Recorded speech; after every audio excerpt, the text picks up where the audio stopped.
Private detectives Bernie Weinstock and Norman Lugg, together with their assistant Oliver Ottershaw, have become involved with Helen Carter. Her late father Jack wrote a wartime diary which revealed that he hid a large quantity of diamonds somewhere in Holland just before being taken prisoner by the Germans. Unfortunately, the last page of the diary is unreadable, neither the hiding place nor the town being revealed. The only decipherable words are Horn, Corn, and D-E-double-S. Bernie's car has been stolen by Mickey Jordan, a car thief working for gang leader Cyril Blackman. He listens to Helen's tape of the diary, which was in the car, and decides to take a hand. Also interested in the case, following the theft of Bernie's car and the raid on his office, is Inspector Dearlove. Bernie and Norman call on Colonel Charles Edgerton, retired, who was Jack Carter's platoon commander, but neither he nor his servant and ex-Batman Foxwell appear to remember any details of the incident. However, after Bernie and Norman's departure, the colonel suddenly recalls where Carter was taken prisoner, a small Dutch town called Haasdorp. He sets off to inform Bernie and Norman, but someone seems anxious to stop him.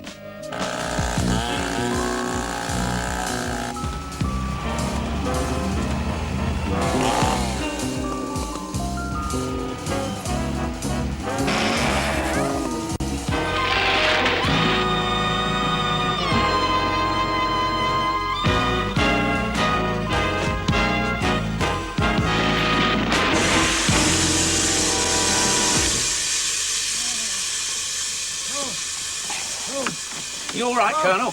Oh, what the devil happened? You crashed into a tree, you old fool. Well, it ran out in front of me. I never had a chance. We could have been back to the house. Oh, I've forgotten where I was going. It can't have been anywhere important. Now, come on now. What you need is a nice stiff drink and straight to Kip. Oh, make it 2 stiff drinks. I'm probably slightly in shock.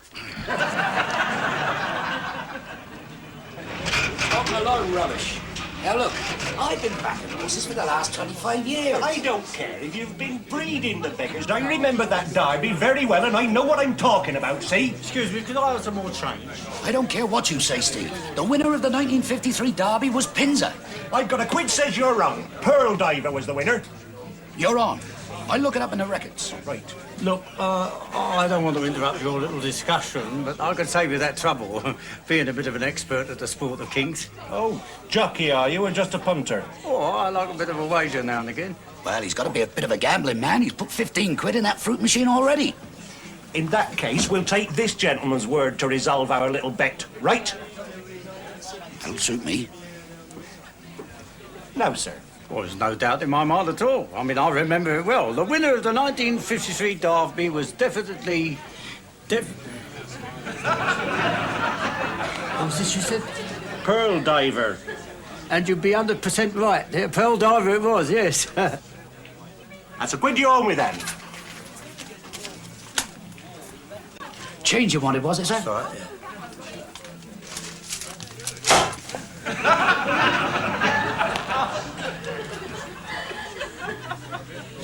Of course, Scotland Yard were completely baffled. But then I had one of my flashes of inspiration and cracked the case wide open. The judge at the Old Bailey thanked me most profusely. I see. How fascinating. Are you ready for another one, darling? Well, I hardly like to presume on such short acquaintance. We've only just met. That's true. But I knew the minute I clapped eyes on you. I felt this immediate mutual attraction. Well, in that case, I'll have an orange juice. Oh, have a vodka and it go on and do you good. Barman? Can I have a large vodka and orange juice, please? Yes, sir. And half a bitter. Right, sir. Well, this is a thrill, meeting a real live private eye. I can imagine it would be. I can't think what you're doing here in a poky little place like Upper Wade. Well, I'm working on a case that should earn yours truly a few reddies. What, hundreds of pounds, you mean? Hundreds? Not even thousands. I'm talking about a 7-figure sum. Never. Thank you, barman. Would you put this down on my bill, please? Yes, sir. You're staying in the pub, are you? Room number 4, top of the stairs, first on the right. Nice and easy to get to. You don't waste any time, do you? I can't afford to in my game, darling. I'm living on a knife edge. Well, tonight could be difficult, but if you're staying over tomorrow... Oh, unfortunately, I've got to be away first thing in the morning. but you're going somewhere exotic like Bahamas or Bermuda. Close. Brighton, actually. I've got a spare seat in the car if you fancy a little bit of sea air. Sounds tempting. Is it to do with the case you're working on? Yeah, I'm following up an important lead. What's it all about? Go on, give us a clue. Well, all I'm willing to say at the moment is that it is something to do with something that is a girl's best friend. Roll on deodorant. Her mum. Your mum? No. It's time you said good night. Go on, push off. There's a good girl. Who's this? Your father? My partner. Senior partner. Like that, is it? I'll let you know later about Brighton. Don't bother, love. We're a team of two. No excess baggage. Well, thank you very much, Bernie. I'm much obliged. You right put the mockers on that, didn't you? I'll do more than that. I'll have you doctored if you don't stop shooting your mouth off to every bit of skirt that comes along.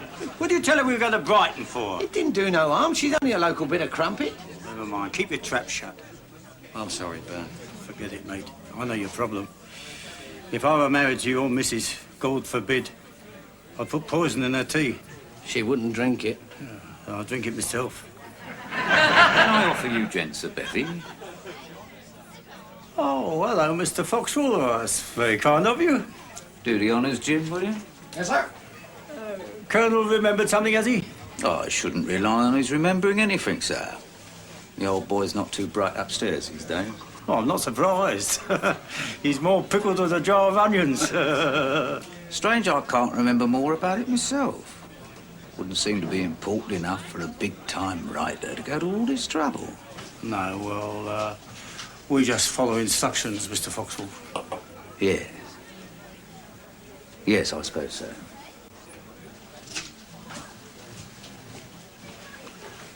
Well, I'll bid you gents good night. Oh! Good luck with your investigations.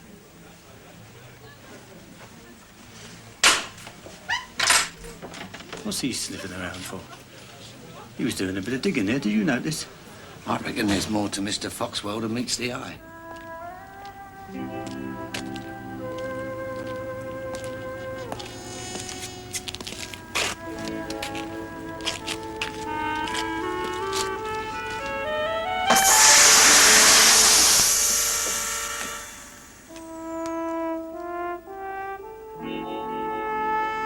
Well, that's it. I'm off to Kip. We need to make an early start if we're going to get to Brighton. Yeah, me too. Well, let's hope that this George Billiard bloke remembers a bit more than that Colonel did. Please, God. Good night. Good night, Bern.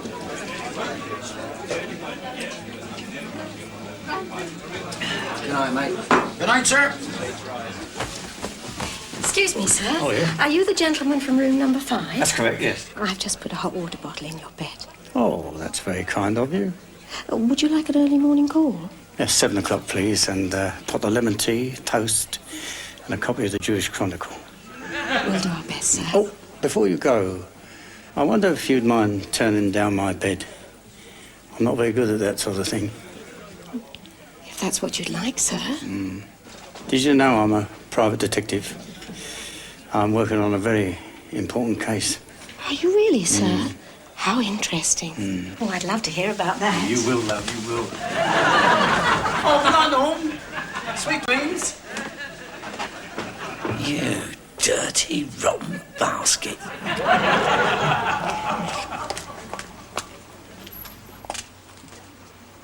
Right, Mr. Ames, let's start her over again, shall we? Now, you were standing in this pub, whose name you've forgotten, in a place you can't remember, when this stranger, between 5 and 6 foot tall, with mousy brown hair, approached you and asked you if you wanted to buy a gross of musical cassettes. That's right. He said I look like a music lover.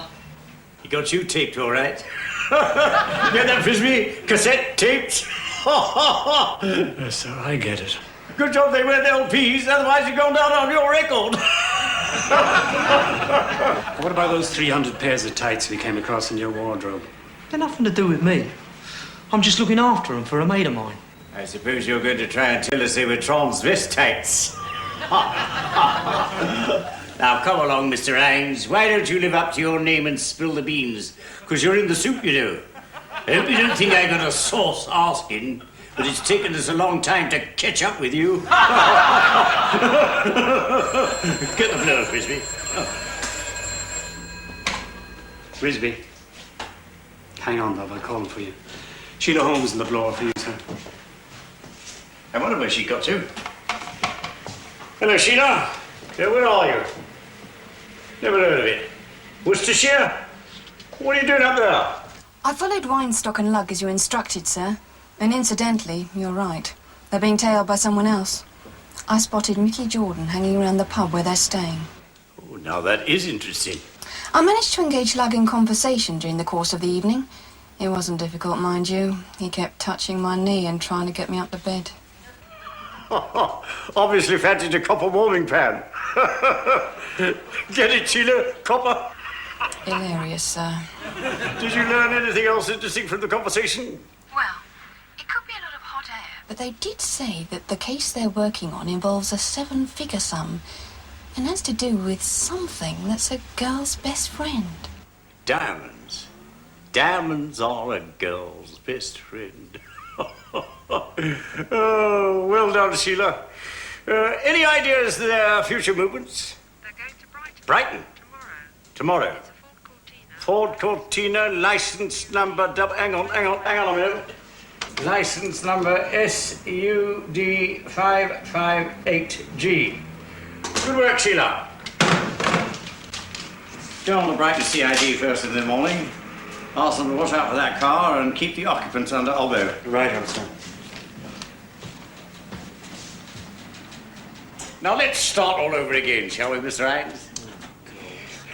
It's going to be a tall Sir Lancelot. What? A long night.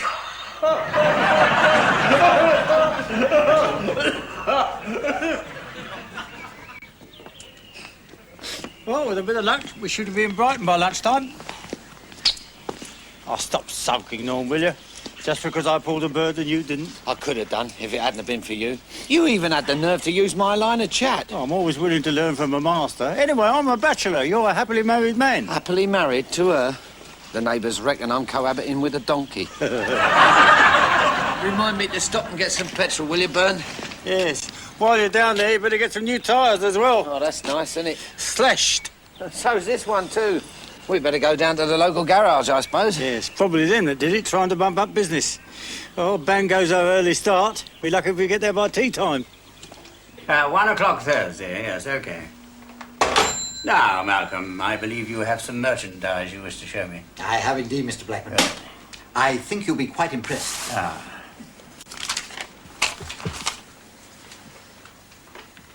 Oh, first class, Malcolm, first class. The dear Queen never looked so regal. If I hadn't had such a deprived upbringing, I could have been a superb painter. Deprived of your liberty, you mean? Probably true. After all, you don't find many great artists in Borstal or Wandsworth. I don't know. You should have seen some of the drawings on the walls of the toilets. Anyway, back to business. How much do you want for these? To you, Mr. Blackman, £500 per 1,000. That sounds pretty reasonable, Malcolm. Just for a start, I'll take 2,000. Right. You'll be back for more, Mr. Blackman, I assure you. Probably, but it's always wise to do a little market sampling. Sorry to interrupt. Hello, Malcolm. It's all right, Reg. I was just going anyway. Yeah. Good day to you, gentlemen. Bye-bye. Good night. Come and sit down, Reg. What a loss to the art world. So talented. Pity he's bid. Yeah. He'd probably have made a lot of money. That's exactly what he is doing, old boy. I see what you mean, if you put it that way. So what I come to tell you, Mr. B, is that Mickey Jordan gave me a bell. And? Hey, well, he went all the way up to Worcestershire following our mates, and then he come all the way back down to Brighton, which is where he rang from. Did he manage to get any information? No, not a lot. But there was one thing, though. He saw some mush sticking a knife into their car tyres last night. So, the younger generation must have their fun. Oh, right, no. Mickey says this was no yobbo, no. He reckons his elderly geezer, about your age. He's about 10 or 15 years older. Possible complication. You better keep me posted, Reg. And when you see Mickey Jordan, tell him I'm pleased with him. And give him that.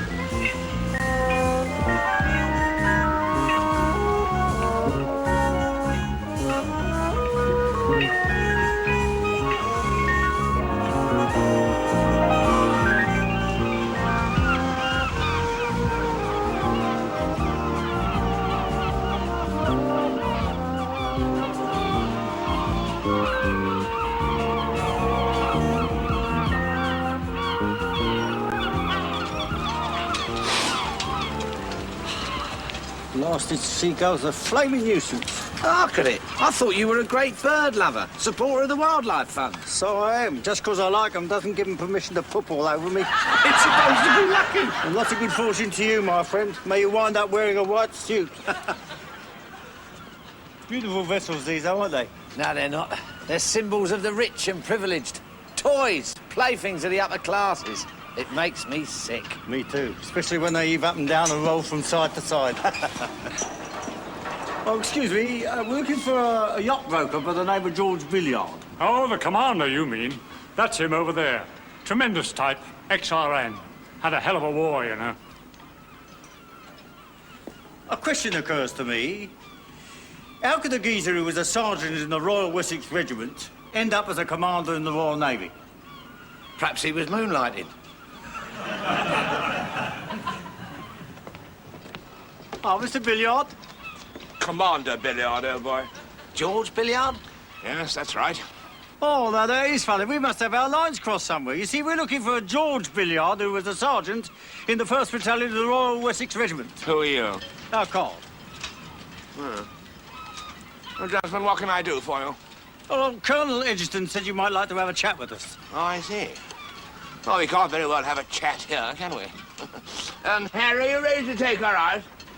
Yes, Commander. Good. Now, look, gentlemen, why don't you step aboard and we can take her out for a little spin and tell you what the devil all this is about. Have a couple of drinks, huh? Very nice indeed, yes. You better nip along to the pub, Norm. I'll join you later. What do you mean? Why shouldn't I come with you? Well, I wouldn't want to compromise your high moral standards and have a joyride in a rich man's plaything. Well, I look at it this way. By tasting the pleasures of the upper classes, I'm breaking new ground for the working men.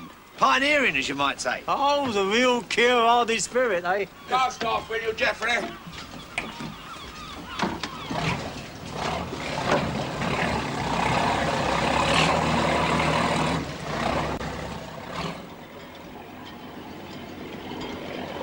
Right, gentlemen, take a seat. Now then, pink gins all round.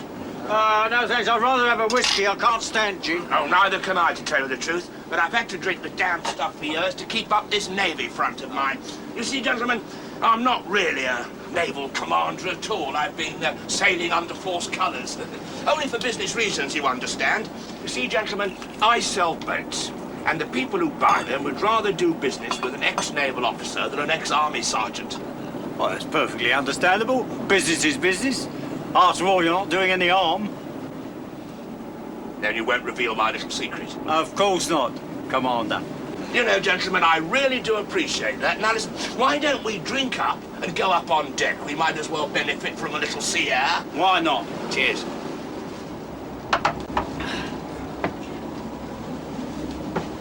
Oh, this is the life, isn't it? If I won the pools, Oh, what would you do, Norm? I'd buy one of these. Marvellous, isn't it? One whiff of decadence, and the red flag turns bright blue. Harry, I'll take over now. Yes, sir. Oh, Harry, will you go below and check that leaky tap in the galley? Right, sir. Now then, gentlemen, what's all this about? Well, we're doing some research, Commander, for a client of ours, a historian, who's interested in the fighting in Europe during the Second World War, particularly Holland, 1944. Long time ago. Yeah, well, according to a Colonel Edgerton, who was then your platoon commander, you were involved in some action in a small Dutch town where you were forced to retreat by superior enemy forces. Happened lots of times. I hope to jog your memory that one of your section commanders, a Corporal Carter, was taken prisoner. Carter? Oh, yes, I remember Carter. Right lad with the ladies he was. Well, can you remember the name of the place where this happened? No, it was really all too confusing. Well, you know what I mean. I expect you were in the services yourself. Oh, yes, Army Catering Corps. Oh, nice safe billet. Safe, highly perilous. One tasted the grub and our own mob wanted to kill me as well. No, I'm sorry, gentlemen. I don't seem to be able to help you. Oh, well, that's life. Would you like another drink? Oh, it's very nice of you, yes. I'd love one. How about you, Norm? No, I'd leave him out of this, otherwise the fish will get stoned. Mind taking the wheel for a minute while I just pop below? Oh, thank you very much. I've never driven one of these. Keep her steady as she goes. Aye, aye, Commander. You all right, Norm?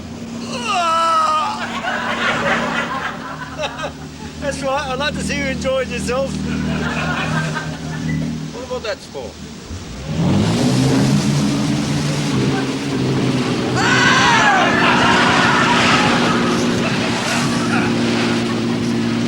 Help! Hang on, Norm. I'm coming back for you. Stay where you are.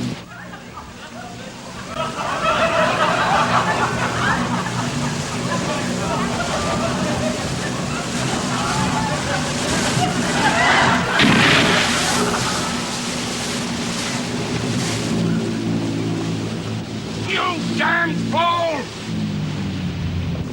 There's a line. Hang on, Norm, hang on.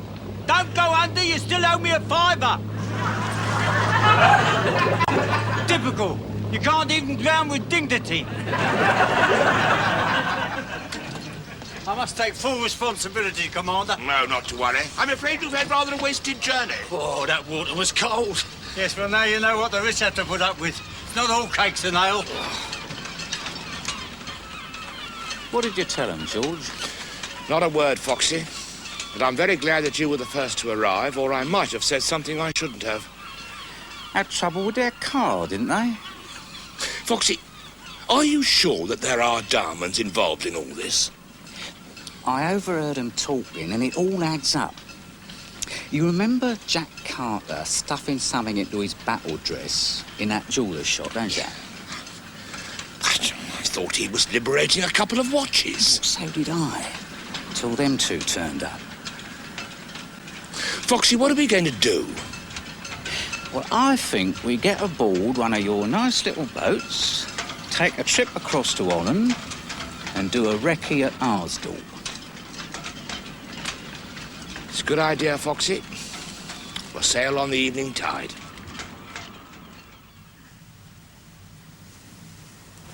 Oh, you're back, Mr. Weinstock. Wonderful powers of observation you've got, love.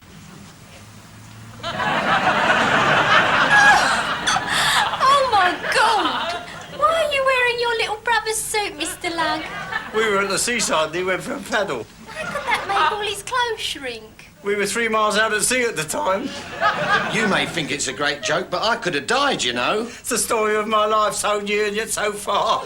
Well, if it's any consolation, Mr. Lugg, I always thought you were wet before you fell in. One of these days, your tongue will get you in trouble, young lady. Oh, looks as if somebody's got her in trouble already. Don't be so disgusting, Mr. Weinstock. Those are for my sister. Got small feet, doesn't she? Sharon, get Helen Carter on the phone for me, will you? Yes, Mr. Weinstock.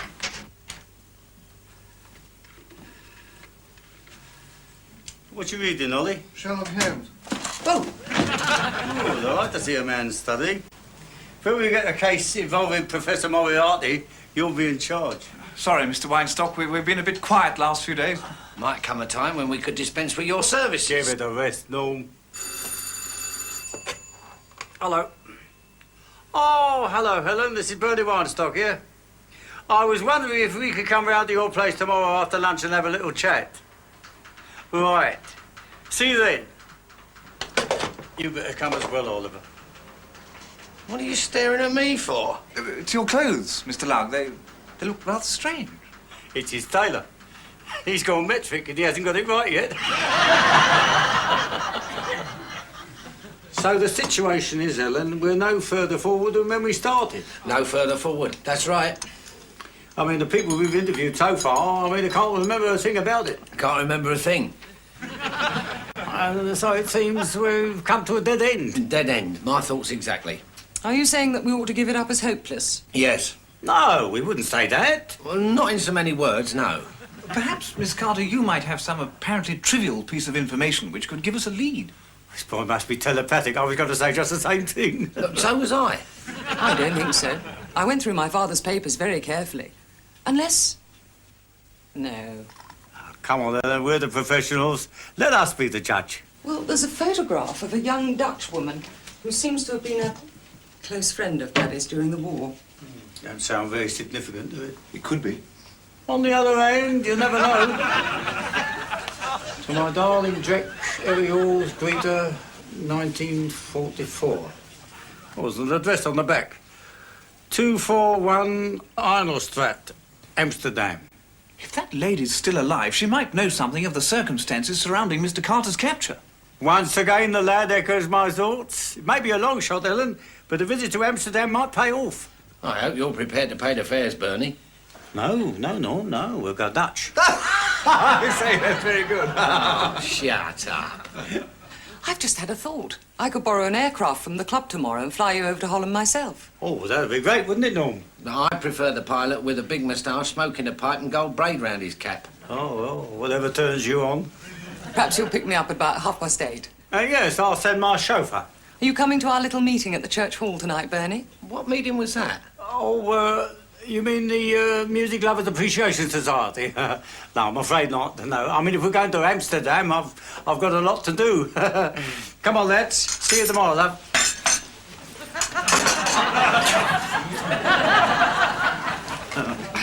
Right, that's yours. Bye.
Jack's back at the same time next Sunday.